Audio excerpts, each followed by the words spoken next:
Thank you. I thank the gentleman from Nevada is recognized. Thank you, Mr. Chairman. I want to follow up to my colleague, Mr. Meadows, who just, I think, laid out a very reasonable set of objectives. And I agree with him that the majority of Americans want out of this unfortunate situation with the IRS the truth, they want accountability, and they want the agency to restore trust with the American people. And I think that because of his questions, you were able to outline a number of specific recommendations that you need from Congress to do your job and the tools that you need, as well as things that you as the IRS need to do specifically to improve the management of the IRS. And I think that that's more the tone that we should be working from, not the abusive tone that we continue to have from the chairman of the subcommittee or the full committee that turns this into something that it's not. I want to ask you, Commissioner, about a letter that I and 26 of my other colleagues sent to the acting commissioner, Mr. Werfel, relating to the discrepancy between the agency's regulatory interpretation of the law dealing with 501c4s and what the U.S. Code actually enumerates in statute. Are you familiar with the request that I made along with 25 of my colleagues on June 6, 2013?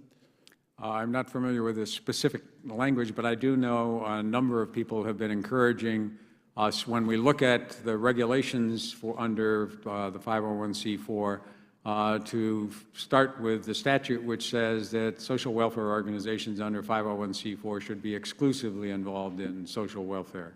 And the regulation states primarily. And the regulations established in 1959 have said primarily.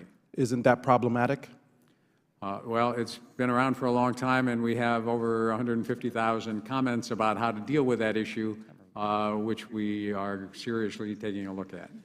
But it is the issue that's the spectrum is, one end of the spectrum is it should be exclusive, i.e. no activity. Another end of the spectrum is that there shouldn't be any limitations at all. And a third spot in the middle is, well, primarily some percentage, close to 50 would be a good number. And we're looking at that entire range of possibilities. Well, until you make that final determination, this ambiguity remains. And because of the recent Citizens United decision, which created the huge influx of the number of organizations that were applying for tax exemption status, has contributed to this problem, has it not? Well, you're right. What happens is we're still dealing with facts and circumstances. It's interesting. I've been reading, and I asked for the most thoughtful comments on both sides of each of these issues, what the definition should be, how much you should be able to do, and to whom it should apply. And there's a consensus across the political spectrum as well as the organizational spectrum that nobody thinks the present facts and circumstance test gives anybody any guidance as to how it should be. So in addition to the critical pay authority, the searchable database, and some of the internal policies, having a review and to get a standard that is clear on this exclusive requirement would be an additional area that you would recommend? Well, I think if the Congress wanted to take a look at this and pass it, well, the law has already been passed. Right. If you wanted to look at that, that would be fine. We view it as our responsibility under the follow the law. To follow the law and to provide a regulation that, as I've said when I first started, any regulation needs to be clear, needs to be fair to everyone, and it needs to be easy to administer. Well, and I'll add one more. It needs to be in compliance with federal law. And it should comply with the federal law. Do we have any idea how much taxpayer money is lost on granting tax exemption to groups who would otherwise be ineligible for 501c4 status? I do not have that information. I think that's another area that I would ask that this committee look into. Would the gentleman yield? Mr. Chairman, I would like to ask with unanimous consent to enter into the record my letter dated June 6, 2013, along with my colleagues, be entered into the record without objection. Without objection. Thank you. My time has expired. I yield back. Gentleman from Nevada is recognized. Thank you.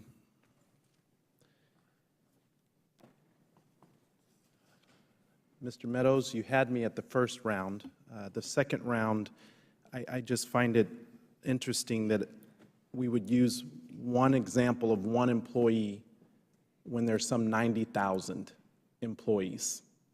If the gentleman will yield, I mean, this came personally to me. I actually had a VA employee that was campaigning against me just the other day that I found out. And so, you know, it really, we all know that whether they're Democrat or Republican, that the federal tax dollar is not any place that needs to be promoting.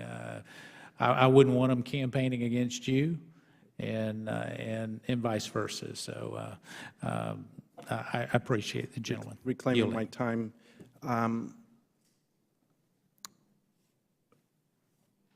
I believe that there are certain staff, including Ms. Lerner, who have not served this administration well. That due to poor management, poor decision-making, we are in a position to have these types of hearings. And I'm not going to defend every action or every decision that certain former staffers of the IRS have taken, but I also think it is inappropriate for members of this committee to apply such a broad brush to all staff or all management of the IRS or other federal agencies. I also think it takes a lot of gumption of certain members of Congress to question the request for critical pay authority when this is the least productive Congress in the history of Congresses. Working people, hardworking people, can't get a raise, but members of Congress continue to get paid whether they do their job or get anything done around here or not.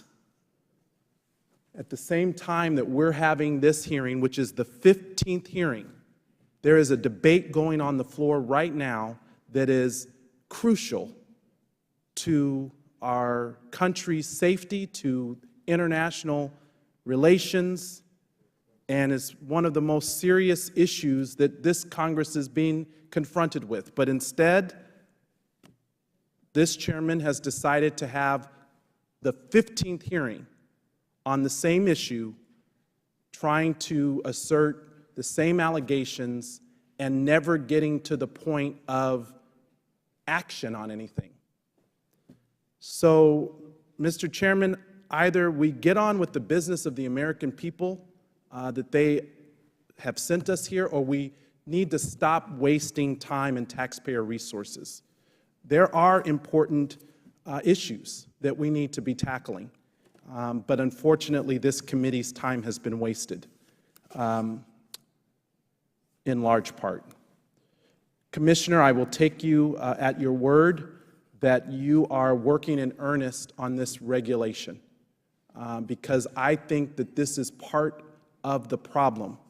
We had nearly 200,000 applications filed for tax-exempt status between 2010 and 2012.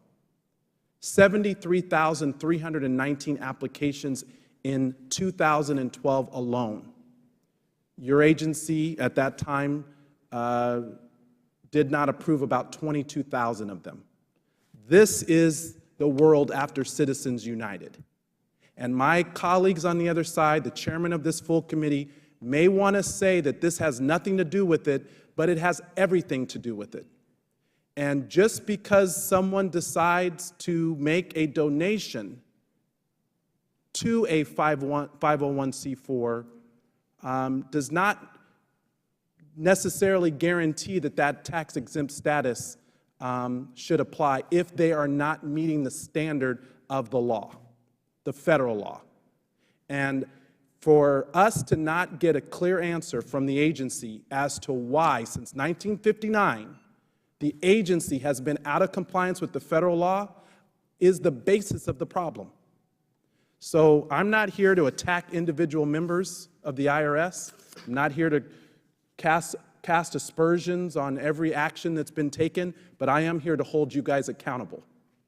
And one thing that I will do every hearing is to ask you, what is the status of you coming into compliance with the federal statute that requires the exclusive benefit to the social welfare, not the primarily benefiting social welfare. So I will take you at your word that that is something that you are earnestly working on, and I await your action and recommendations to this Congress. Thank you. We'll just finish with a quick